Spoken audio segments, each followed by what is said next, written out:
name is Ernie Hadrick. I'm the host of the Citizens for Better Norristown podcast. Some of you may know me from the community. I was a coach and a counselor at the high school, but in this new role, I'll be working with you guys for quite some time doing podcasts. And our podcast will focus on community education. We feel the need for our folks in this community to know more about the topics or the things of interest that go down. And our podcast will repeatedly have guests who will inform us about certain situations. Our guest today is Ms. Charmaine Bazemore. She's the Executive Director of the Carver Community Center. And I'd like to welcome Charmaine to the show. Thank you. I'm happy to be here. How you doing? I'm well. How are you? Pretty good. Pretty good. Listen, what brought you to the Carver? Last time I knew you were about 5-6 years ago. You were in the mortgage industry. You were Yes. trying to help my church get some money. So I got laid off in 2022, and with that, I stayed home with the girls. So that summer, we went everywhere. We went to the beach. We went to Sesame Place. We were outside. I was able to feed into them in a way that I hadn't been able to in corporate America. Especially working in New Jersey, I was traveling an hour and 15 minutes one way. So a 9-hour shift plus 3 hours, So when I got laid off and I was able to feed into them, and then it was time for me to go back to work, I was very intentional on where I wanted to work, meaning I needed true work-life balance. The whole, we give work-life balance, but then you call out and we're mad. I couldn't go back to that. I couldn't go back to not being present in their lives. So Heather Lewis told me that the Carver was looking for employees, and I had sent my application, my resume, my letter of interest, and I think that was in October. So I'd been unemployed for 6 months, and I didn't hear anything. And I know that they were waiting on funding to be able to truly hire not just me, but a few positions. So I was still putting in applications elsewhere, but kind of like hoping that this would come through. And I remember PNC had offered me a job in one of their like sports divisions. And they were 1 day a week in the office. Everything else was from home. And it seemed like they had true work-life balance. So I remember them saying like, hey, we need a decision by the end of the week. And like the day that I was looking to send the email, like I needed to, at that point I had been unemployed for almost a year. I was at 11 months. So I'm like, I need to go back to work. The savings is getting low. And the call from the Carver came. Wow. And it was just in time. Well, when I heard about this, I just, I'm thinking, how did she make the transition? What was the transition? You coming from banking or mortgage work into running the community center. And it must have been, for you to take a job, you needed to make a transition, but this job is different. I mean, why this job? It gives me the opportunity to feed into my children, but it also gives me the opportunity to feed into the children in our community. Gotcha. So me being present in their lives over that last year, of me being out of work, and the difference that I saw it made, like how happy they were to see me at games, or, to be able to take them to practice. The things that I know that they need as far as like reading and being instrumental in being able to do homework with them and stuff like that. I want to do that for other kids. Right. And so like that was my thing. I was like, this gives me an opportunity to be present in their lives. They can come to the center and do things. And if my children need certain programs or events, I can assume that other kids do too. Well, that doing it for other kids drives a lot of people to, you want for others what you want for your own. Absolutely. And, but before we go there, because we're going to go there when you tell us about, what you've been doing, but just give me a little history on the Carver and see if I can supplant that with some history that I know. Okay, so the Carver story comes from a tragedy. And anybody that comes to the center who is unaware of how the center was established and what the community did to come together, we do have a banner in the lobby that has the story on it, and I always, reference it. But as you know, 4 African-American children who were not able to swim anywhere else were swimming on the state hospital grounds.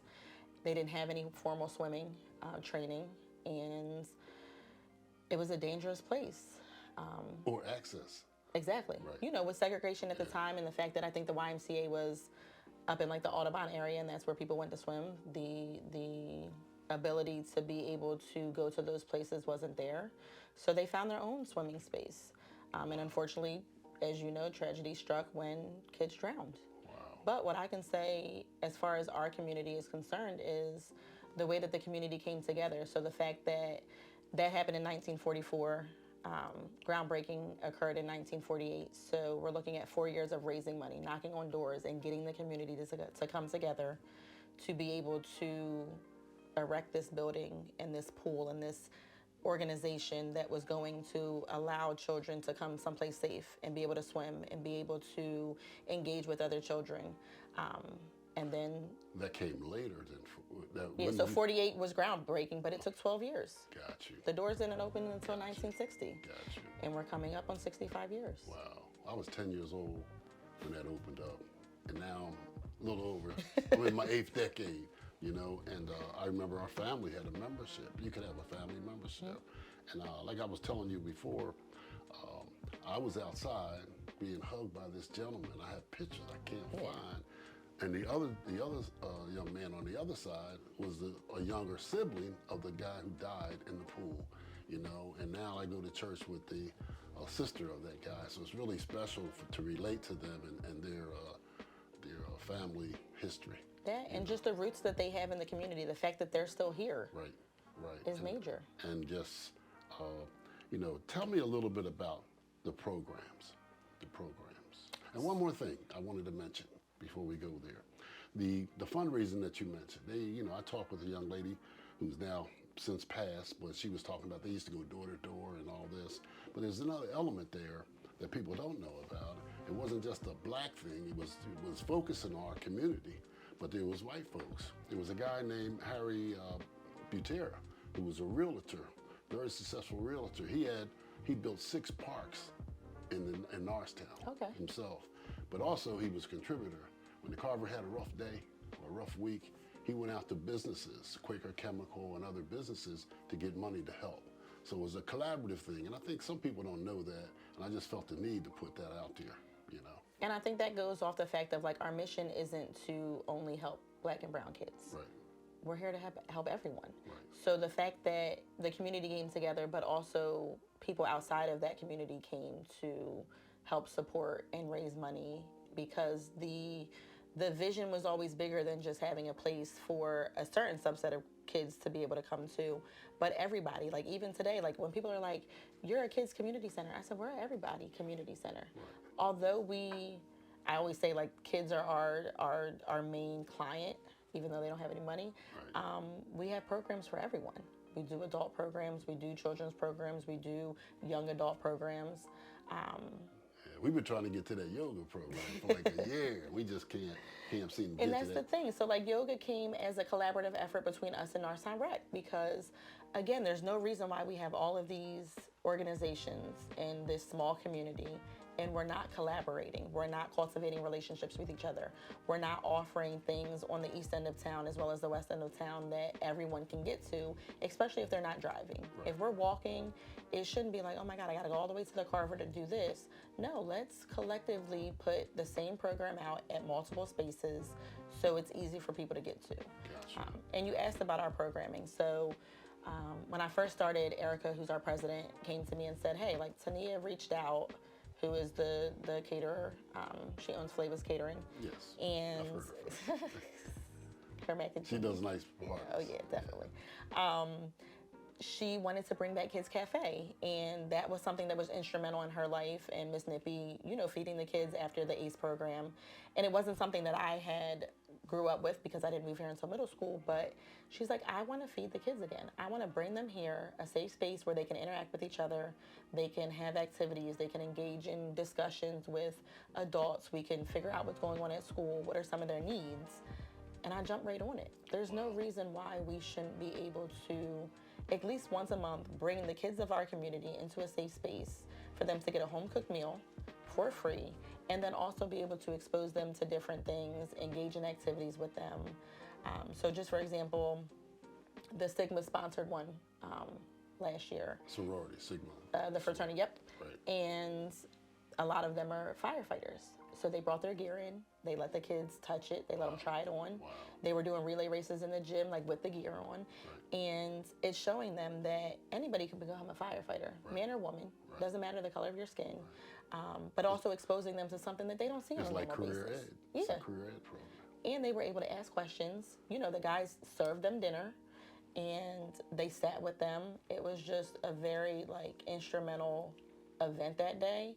And since then, other organizations have sponsored, but like Kids Cafe coming back, our goal with it is right now we feed them once a month. So it's on a Monday. We want to get it to twice a month. And then we want to get it to every week. And I don't know if we'll ever get back to the space where you feed kids every day because there's so much going on with sports and different things. Right. But if we can bring them to a space where they can collectively meet with their peers and be safe, understood, build those relationships with adults so they can go to them if they need anything, but also being able to provide like the mentorship that comes with like knowing different people in different industries, where if something piques their interest, it's something that they can take to a further conversation. So that's one of our biggest programs right now. Yeah, I was listening to a podcast last night. It's called Black Coffee. And it was referred to me. I was referred by this young man who was my Lyft driver one night. Okay. He told me about this thing. We were talking about sports and whatever. And he told me about this program. So I checked it out. And the guy talked about, he wanted to go into business. And he said he was in college. He said, but he met these 10 guys who became business people. None of them graduated from college, but they were in business. So he wanted to follow them more so than the business person at the college who didn't have a business. You know, so I see how that mentorship, how important it is, how important it is. How about this annex? I just heard about that. What's going on with that? So the Carver received funding from ARPA to do, so it was when 2020 hit and the pandemic hit, there was federal funding that came around to different organizations so they could stay afloat. Erica and a couple of other people on the board, Trina at the time was on the board, Miss Phyllis, put a proposal together of the different things that they wanted to do at the center. So a new kitchen, you know, replacing the lights, replacing the roof, doing structural changes to the building to bring it longevity. So we're at 65 years. When are we ever going to see the amount of money that would need to, you know, like uplift the center? So they put a proposal out there to the county to get funding to be able to do structural changes to the building. It also brought me in. It pays my salary. It brought in my assistant. But one of the things that they had put in there initially was the annex building. And they gave them funding to do structural changes to the existing building, but not to erect a new building. So again, we've done the new kitchen. We have new bathrooms inside. We have new pool bathrooms. We have a new roof. We got the gym sanded and polished before the gala last year. So we've put so much into it, and there's still some things that we're working on. We're getting new doors right now we're in the process of.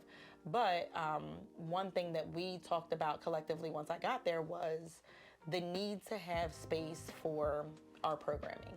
So the reality is right now, we're a gym. We're a gym, we're a stage, we're a pool. People will use us as a venue rental for baby showers, weddings. Basketball's in there, the dance team is in there. So like the bulk of our rentals, the bulk of our evenings are filled with people needing to rent a space. So the rentals are unrestricted funds. It allows us to pay the electricity. It allows us to pay the water bill. So it's hard for us to turn a rental away, especially when all of our funding comes from grants and donations outside of our rental income. So the annex building is going to allow us to move programming into there and not in the gym. Classrooms or anything like that? So right now what we're looking at is a 40 by 60 foot space, 2-story, and ideally, yes. So the first floor would have a bathroom, a small office, a kitchenette, and 2 classrooms with a partition wall, which will allow us to open it up if we need bigger space. And then upstairs, the same thing, 4 classrooms with a partition wall. So if you need a small classroom, you get one of the 4. You need a little bit bigger, we'll open a partition. You can have 2 of them. You need a big space, you can have all 4. But, you know, so Girl Scouts have reached out. I'm like, I can't give you our, 1,900 square foot gym for 10 girls. Gotcha. And the cost for me to give it to you just doesn't make sense based on what we charge for the space. So this will allow us to be able to bring in mentorships. If anybody is looking to rent the space for small gatherings, meetings, things of that nature. So it'll be another stream of revenue for the center itself, but it's also part of the Community Facilities Project, which was $7 million that Montgomery County wanted to pour into existing organizations. Or actually, to backtrack, it was either to take that money and create a new space, a new community facility space, or take the money and distribute it amongst organizations to come to a collaborative effort. A new place separate from all the others. Exactly. So what they ultimately chose and what the community chose was that they wanted that $7 million poured into the organizations that are already here. Well, it's funny, there's a story. Back in 1960, my father was sort of associated. He wasn't on the board, I don't think, but he was advising. He was in the labor union. Okay. He was involved. He was the president of the local 135. And he came to me, he's telling me everything. I don't know why. He told me about the church business and all this other stuff. But he told me, he said, Junior, he said, I'm talking to these men, and I thought they should have some walls in the Carver so that, you could have separate things going on. So it made so much sense. Mm-hmm. And then when you travel through the Carver over the years, you know why that was needed. And now, 65 years later, just took a little time to grow. Absolutely. Yeah, took a little time to grow. So we were awarded a substantial amount, and we are working right now to hire a project manager to oversee the project. Who knows? So for example, some of the small things that people don't think about when it comes to a new building is it cannot be higher than the average height of buildings on the block. Right. And then you need X amount of parking spaces for how big that building is going to be on top of the building we already have. Right. So we'll get a project manager who will come in and know the ins and outs of those types of criteria that we need to meet to be able to be in compliance. Zoning issues. Exactly. Yeah. But we're excited. I mean, we're hoping by the end of 2026 it is up and functional. Wow. Right now they're throwing things up really fast. So I would like it to be somewhat structured the way our current building is, which is a cement building, which, fire's not going to bring us down. Literally a truck would need to drive through. Gotcha. So, we're not looking for something that's just a bunch of wood, drywall, lumber, something that's easily destructible. But ultimately, we'll see what they say and what makes the most sense. Well, when you flip into that, I'm thinking about funding. I was thinking, how do you guys fund now? How do you make these programs happen financially? Grants, donations, and then those rentals are instrumental in. And before I came, the rentals are what kept the lights on. Erica will attest to the fact that they've rented the space out to be able to do the back to school haircuts so they could get the food that they needed in the book bags and things of that nature. So when you say Erica, who's Erica? So Erica Warren is the board president. Okay. And she's always been a part of the Carver, for the last few years, but more recently, or since I've been there, she's been our president. Right. So, right now we're working on a literacy program. Funding will come from the Department of Education through Greg Scott's office. He helped finance the literacy program that we did last year. Okay. We received money from Capiletti to do changes to the pool area. The state center. Yep. Wow. So there has been collaborations with the government. Oh, to absolutely. some degree. Okay. Well, the literacy thing, what motivates you to do that? I mean, I'm a nerd. Yeah, You know this. Yeah, I know you're a nerd. So, but have you looked at some school district woes about literacy? That yes, would motivate, absolutely. Make that more important. So right now I'm on the steering committee for Bloxton and just looking at where our test scores are, where the PSSAs are, where the STAR scores, where the Keystones are. But prior to that, literacy's always been big for me. Coming from a finance background, financial literacy was big. I'll tell people all the time, when I got into gifted in second grade, we learned how to write checks. And as a child, it was oh, this is cool, learning how to write checks. As an adult, why didn't everyone learn how to write checks? Right. Why are only gifted kids being taught to write checks when we're all going to have bills to pay? Right. That doesn't make sense to me. So one of the first things that, I remember my first week there, Lenny calling me, my cousin, and he's like, what are your goals for the center? What do you want to see? And I'm like, I want a literacy program. I want to be able to bring kids in here and see where they're reading and be able to help them get to the next level. I want to talk about writing. They don't do cursive in school anymore. Right. They can't read cursive. Right. And then like Someone mathematical. told a real person who's strong in education in our community. You probably know that person, but they said you're not going to need to be able to write anymore. You're not going to be able. You got all this typing going on the computer, whatever. Well, now that person is connected with somebody overseas who's teaching his kid how to write. Because So that's so important. How do you sign checks? exactly. Right. How do you sign checks? Right. When you are 16 and you go to get your driver's license, how are you signing on your driver's license? Right. And again, I know that a lot of things have become electronic, so we do have our electronic signatures, but I've seen it myself where somebody will come in and do a contract and it literally says print name and sign name, and they do the exact same thing because they don't know. Wow. And Wow. you know, so literacy was big for me, and being able to bring a program to the center. That was one of the first things I went to the board about, and I was ill prepared with what it would really take to do that. So Lenny donated, him and Teresa donated. Now, Lenny, give a little explanation of Lenny, who he was and who he is now. So Lenny Bazemore is my father's first cousin. Grew up in Norristown, played sports here. Was just like He just everyone didn't play. He was pretty hot. Well, I mean, I wasn't around then. Yeah, well, so I what I was. hear is, you know, he was phenomenal. But an entrepreneur, opened up a couple of businesses in Manayunk, donated some houses to Habitat for Humanity from Norristown. He's done a lot, and you know, like that phone call when he asked me, I was just having a conversation. At no point did I think that that conversation was him trying to get a feel for what I wanted to do and being able to support me in that. So I'm just thinking, you know, I'm talking to my cousin, like, these are my plans. Like, this is what I came here for. So when he called me back and was like, me and Teresa want to donate, I was like, oh, okay. And he's like, give me some numbers, tell me what you need. And again, ill prepared, I did do some research and sent him some numbers. But that first year it didn't happen because I realized that I had underprepared. Right. What it would really take to do a literacy program is more than what I anticipated. And that's when Eric and I had sat with Greg Scott in his office, and I remember him showing me a video of the summer slide and how, you know, kids here and kids in Upper Marion can start at the same space, you know, in kindergarten.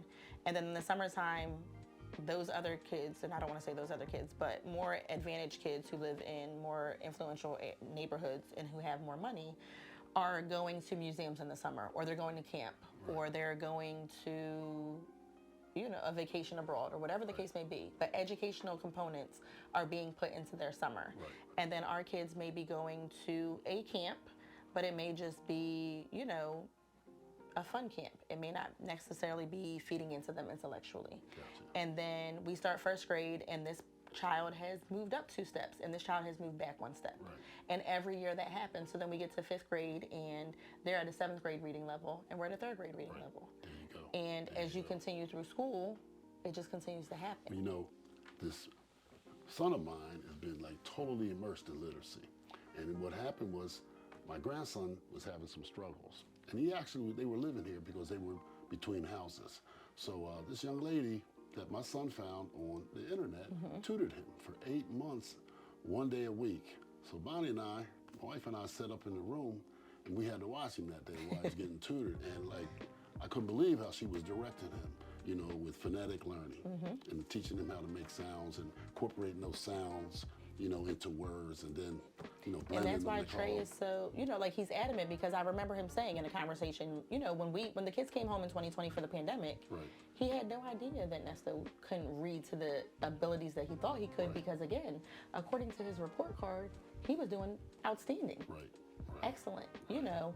And it's and again, I can attest as a parent that a lot of us are assuming that based on those report cards, our kids are doing the way that the teachers are telling us they're doing. But it's not until I was home with my kids that I could really not only like hear Alana on the computer, but like hear her classmates and like the different things that were occurring. So we did have our literacy program last summer. It was Tuesdays and Thursdays. We did reading and writing literacy. Then we did mathematical. 3rd through 8th grade students. We had 30 kids. And it was exactly what I anticipated it to be as the first year. There were struggles. There were things that we overcame. But it was also eye-opening because, again, I just sat on a meeting on Tuesday with the steering committee, and not just Bloxton, but the district as a whole we have middle schoolers who are reading on a third grade reading level. And unfortunately, in an underrepresented neighborhood where parents may work 2 jobs, or they don't have the ability to sit down and do homework, or the fact that the kids are not learning the way that we learn. Right. So there's times when I have to ask Kennedy, like, what concepts are you learning in math? And she'll tell me, and then I need to go Google them because she's learning to subtract by adding. And I'm like, why? But, so for me as an involved parent who, again, went to college, has a degree, would say that I'm educated, I struggle to help her. I can't imagine the parents who are working 2 jobs, who don't necessarily have the time to be present or the time to spend a lot of time to help with homework. How are our children getting the enrichment that they need?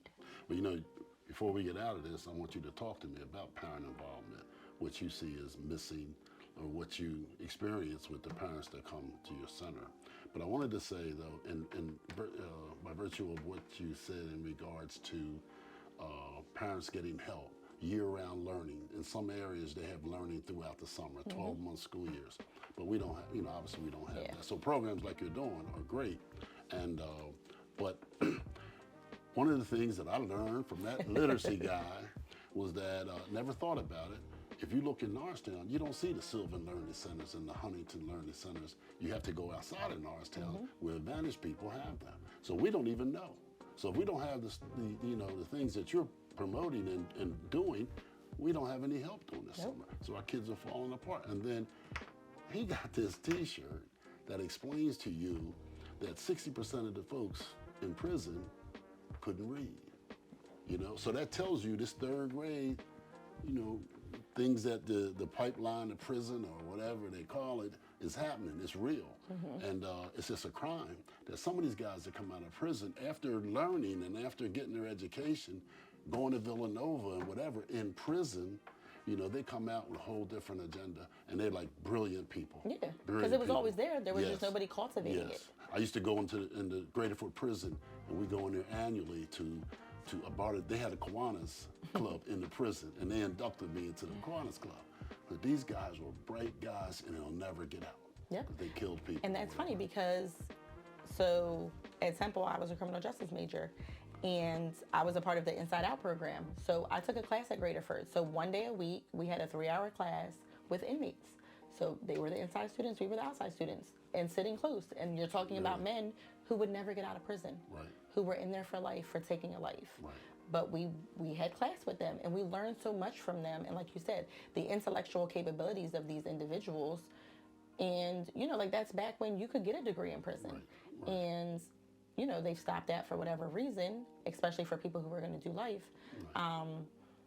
But those are the things that go back to, like you said, we don't have these learning centers. And if we do have programs, our parents don't know about them. So I don't think we have it anymore because it wasn't utilized, but the district used to have a tutoring program. It was a tutoring app that any kid had access to. So if they were struggling in any subject, they could log on to this app and get help in whatever subject it was. But say it came out in the newsletter, but the parent didn't read the newsletter. But when their child was struggling, it's not like the district was reinforcing this tutoring app to say, hey, this is here, utilize it. So then we did away with it because nobody was using it, or so I've heard. We did away with it. I can't attest to that. But it's just like engagement. But if you're not doing anything out there to engage them, or if we're going to back to school night, there needs to be a specific table set up. Did you know, specifically to this tutoring app? Well, see, sometimes though, I feel that folks who are familiar with those parents, like you and I, we need to be out front doing some of those things. But the crazy thing is, for me to be an involved parent, when I found out about this, say it was November. It was implemented in September. So even somebody who's involved in both of my daughter's schooling, has a great rapport with teachers, principals, clearly, and runs a community center, I didn't even know.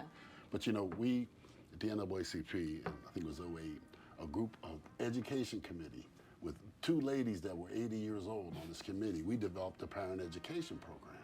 And I still got it. And we had a showing at one of the churches. Only one person showed up that wore, a collar around their neck. And that was really important to have them. And then years later, we take it to the district. We say, yo, can you update this thing? Because it's a totally different, world now with the technology. We didn't get it done.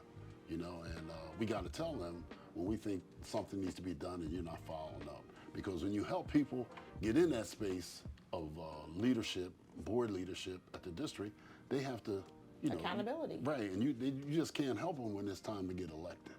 And that's the problem we've had in the past with me being in that role of helping folks. So we got to get tuned into those things, and the sooner the better. Relationships. I'm just, you mentioned, how you collaborated or had relationships with other groups in the community. How's that been? It's been good. I mean, I can't say that there's been any organization who hasn't been open to a conversation.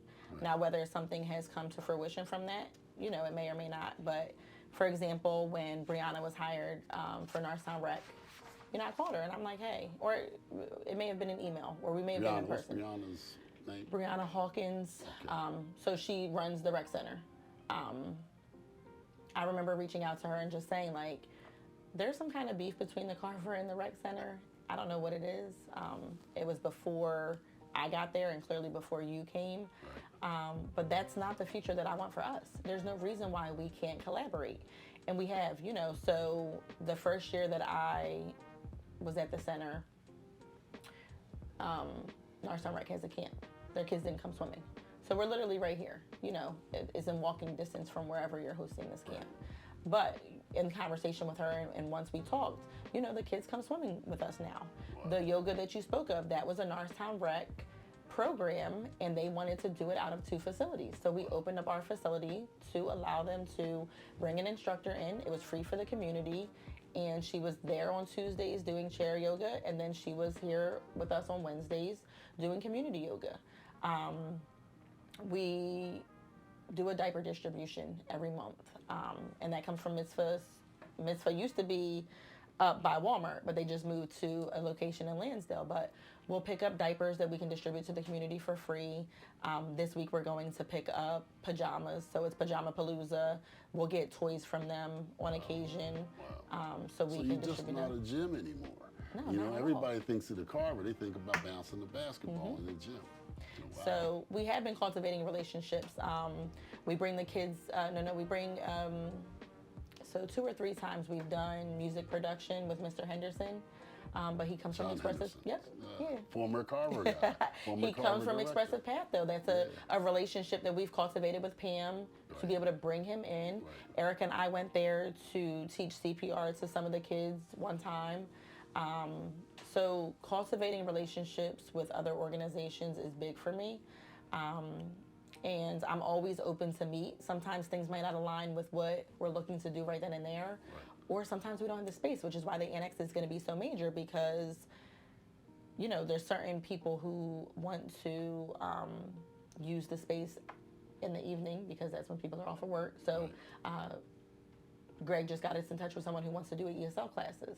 Right. The issue is, Monday through Friday, 5 to 9, 9:30, the gym is booked. Right. So the annex is going to be so instrumental into us being able to provide other programming in a separate space. Has there been any thought of having satellite spots like the churches there? Is it possible to use those sites to do some of the other programs?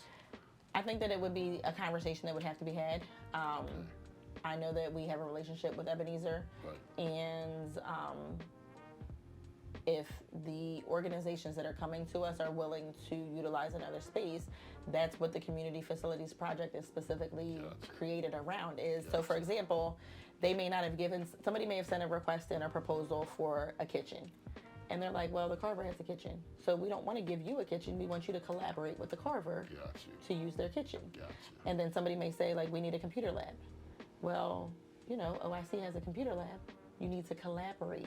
Right. So we might give them money to upgrade their computer lab. Right. But the stipulations of that agreement are that you need to open your facilities up to collaboration. And that's what the annex is. So a part of the agreement was that whoever received money for whatever they're looking to do, a centralized calendar will be online that will show the availability of these spaces. Wow. So if somebody wants to rent out the annex building, they will be able to see when it's available. And then part of our agreement is that we will make it available. And it's not necessarily for free, but the whole point is to breed collaboration. Right. and have those services, whatever they provide, accessible To everyone. Yeah, this is, wow, you're kind of doing it. You're doing it, you know, yeah. I'm trying. I just want to talk about a little bit about donations. There's Okay. people out there, I mean, you got all these grants and everything flowing, but if I wanted to give $1, how would I do that? How would somebody do that? So we always are going to take checks. You can always mail any donation to us. But I discovered through Hands in Service, which is another organization that we collaborate with, when we go there to purchase things from them that we want to distribute to our community, they were using Zeffy. And at the time, I was researching very rigorously a program or a way to take payments that wasn't expensive. So you want to take cards, they want a 3% fee plus 39 cents. PayPal, even on the nonprofit side, can get expensive. Cash App, if you have a business, is expensive. So like I spent a lot of time trying to find a program that would allow us to take payments, donations, registrations for events, things of that nature that wouldn't be crazy expensive and take a lot of our profit. So I was at Hands in Service one day and Stephanie was on this program and I'm like, what's this? And it's called Zeffy. So on our website, you'll see our Cash App, but you'll also see a donation button that will take you to Zeffy. And the way that Zeffy works is we get 100% of the donations. They do not charge us any fees, and they don't charge you as a consumer any fees. You can choose to add in a donation to the platform, which keeps it free for us. But if for whatever reason all you have is $25 and you cannot afford to contribute to the platform, you have the ability to go in and change the fee to $0 and just donate the $25. And we get 100%. How do I get credit for that in terms of my taxes? So like you will get a receipt. You'll get a receipt that comes to you of your donation amount immediately. It's set up for that purpose. Wow. And then when we see the donations come through, we'll do handwritten letters that we mail out. And then if anybody ever reaches out at the end of the year and is like, hey, I've made a bunch of donations, I don't know where all my receipts are, the system will allow me to literally pull your name and see how much you donated. What I didn't say was that our group, Citizens for Better Norristown, we've been around like 15 years. Initially, John Milligan and I, a friend, close friend, kindergarten buddy, you know, we go away, we do our own careers, me as in education, him as in business, he's an accountant. And we started this organization to help educate people who wanted to get into political positions. Okay. And we'd have all kind of activities. We would support candidates, you know, and, you know, all that went with that, you know. But now, you know, the last few years, we've sort of like got too old to fool around with that stuff. So now, you know, I looked at the Facebook page and somehow it was transformed from what we had it initially. It was like a business page where, you know, you set up chat rooms and all this stuff, which is hot now, you know? So that's where we're heading. We want to educate the community on all different things, not just the organizations, but criminal justice, entrepreneurship. We plan to have chat rooms on there and have young people come on who are involved in those kind of activities so other people can, I think you even posted something on sports, I think, you know. So we try to, you know, get things going when we see sports are not doing what they should be doing. Yeah, and I think like the education aspect is going to be key, but even bigger is, and something that we struggle with at the center is distribution. Right. So like we'll have programs and Erica will put a recap up with pictures and things like that, and people are like, I didn't know about this. Right. And I'm like, well, at this point, I don't know how to get the information out because it's on our Instagram, it's on our Facebook, it's on our website. Right. And then we send emails to our distribution list, which is 300 plus people. Right. We have flyers in the center. We upload flyers to the community bulletin board that's on the district website. You know, so I'm at the point where, you know, I'm gonna say this, but Will McCoy got in trouble when he said that, you know, like we choose to be uninformed. And I will support him in that and saying that, like, I remember posting, like, what do the kids want? What do you as parents want? What can we provide from the center that would be beneficial to you and your families? Right. And people put a list of things, and, like, I remember one person saying, events for nonverbal or our neurodivergent children or even adolescents. And I remember saying, like, we literally just did an autism event last week, and 3 families showed up. Wow. And they're like, we didn't know. And I'm like, okay, well, send me your email. I'll add you to our distribution list. Right. But that's something else that we want to add to our picture. It's not just share information, but we've talked with an old friend of ours, John Doyle, who has students in his program. He's teaching communications at Eastern University. I know Mr. Doyle. I was in his class. I know you did. You were Eagle News anchor for him. Well, now he's teaching folks, how to do social media and podcasting and all that. And they're willing to help us get our information out, according to the platforms, as y'all say, that are out there today, which would be very impactful. Absolutely. Because I see these reels and this Instagram. I don't even know how to make a reel. You know what I mean? But we're going to have that accessible to us, and it should make a big difference. And I don't know why other groups can't have that accessibility as well. We'll have the podcast on the Facebook page, but we also have interest, in other areas. And there's no reason why the Carver doesn't get a piece of that to talk about the donations and show the films and show the videos about what you're doing. So that's going to come. Okay. We just have to, these podcasts that we're doing, we're taping them now. We'll tape a few so we get some in the bank, and then we start taping, and we'll always have something to feed provide. out. Yeah, right. that makes sense. That's coming, and we hope that the conversations in those chat rooms might encourage those 10 people to say, "Yo, we gotta do this." In that vein, we got to go ask questions about our sports programs or whatever, and create conversation in that regard. So hey, this has been good. It's not like I got to let the public know how often you were cutting class in my office, you and your buddy. Always. It was for the greater good. Yeah, it was for the greater good. You come down there and hassle me, and I'm just so proud of you. And what you're doing, and it's just unbelievable. I didn't teach you all that, you know what I mean? so how you doing that is beyond me, but God bless you, and God bless all that you do. And do you have any parting words? Do you have anything you want to say as we exit this? My hope is just that, we didn't touch on it very much, but like parental involvement. So the kids are always going to come to the center because it's always going to be open to them as a safe space. Right. But there's certain things that we want to do with them that take parental involvement. And, right now we're partnering with the KB Foundation. When the kids are off of school, we assist in taking them to lunch and learns and corporate mentoring events to expose them to industries that they would never see here in town. But those are things that parents have to sign their kids up for. Right. You have to sign a waiver. And the parental involvement is going to be huge, not only on that, but if we do when we do our literacy program this summer, but also in everything else that we do. The volunteers, we talked about donations, but the volunteers that we need, because I'm our only full-time employee. I have an assistant, Miss Nikki, who works 3 days a week.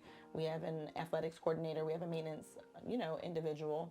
But, my biggest thing is the parental involvement and just trusting us. Come out one time, come to a program, and see that it's not the Carver from years back. Whatever stigma there was isn't there anymore. Right. Even like with the pool, we've all heard that. But the first year, the pool didn't make that much money. And then we threw some money into it. We got lounge equipment. We got pergolas for shade. We put money into it. And then the second year, we made triple what we made the first year. Wow. And I anticipate right now we have 5 camps already locked in to bring their kids to swim with us. 5 outside camps. Yep. Will rent the space. Wow. Norristown Rec will come twice a week. OIC comes twice a week. The KB Foundation will come once a week. We have a daycare that comes. KB Foundation, you want to explain that real quick? So Kirk Berry, who is from Norristown, right. has the KB Mentoring Foundation, which originally mentored young boys. And Tania and I volunteered at the GLAM camp that he has for young women. And in that conversation, we were like, well, why don't you take boys on mentoring events? Right. Girls. Right. Boys aren't the only ones that need mentors. And he was like, I'm not going to have men mentoring young women. It doesn't make sense. He said, but if you can get a group of women who are dedicated and willing to volunteer their time, I will help set up events for you guys to take girls to. Wow. So, like I said, the mentoring events that he does with the boys that have been instrumental in Philly, we've been taking a lot of Norristown kids to, but now we're taking girls as well. Right. So with that, it's just, again, his camp is going to come. He's having a camp this summer at Eisenhower. They'll come swim with us. And then there's a daycare that comes. Sakate comes. So the collaboration is there. You know, Kirk, last summer, Troy Swittenberg, one of my son's good friends. Okay, I met Troy for the first time. Really? Yeah. He's something else. He's something else. But it was a group that went to Africa. And so Troy and his son got that experience. I'm like, wow. And the son is like a middle school kid, Yeah. or junior, a freshman in high school. Yep. So he takes rising ninth graders. Okay. So, again, in that conversation at the camp with Tania, the plan is hopefully in due time to be able to take a group of girls. Right. And Tania will be on this podcast talking about her entrepreneurship, which is phenomenal. Is she bringing food? I don't know. I gave you food before. I gave you pie, and you didn't even say thank you. You didn't even tell me how it tastes. Yes, I did say thank you. So that's the last sweet potato pie you're going to get. Well, I'd like to thank, the public for tuning in and viewing what we're trying to put together. You can look on our email. Our email and our phone number is on the bottom of that page, and we want you to reach out to us and tell us what you think about what we're doing and make suggestions or whatever for us to consider. So tell us what's on your mind, and we'll see you in the community on our next program. Have a great day. Thank you.